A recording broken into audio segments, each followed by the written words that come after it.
আমাদের স্বপ্ন ঈশ্বরের কাছ থেকে আসা। তিনি আমাদের ব্যবহার করেছেন। দুর্বল আমাদের অতীত সত্ত্বেও নয়, আমাদের দুর্বল অতীতের কারণে।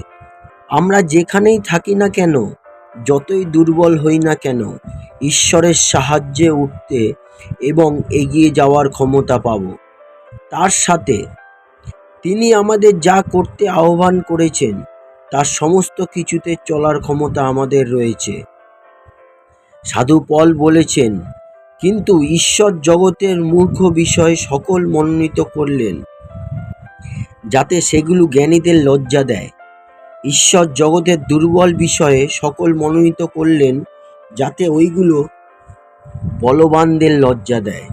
জগতের কাছে যা তুচ্ছ ও ঘৃণিত, যার কোনো মূল্যই নেই, সেই সব ঈশ্বর মনোনীত করলেন, যাতে যা কিছু জগতের ধারণায় মূল্যবান, সেই সমস্তকে তিনি ধ্বংস করতে পারেন।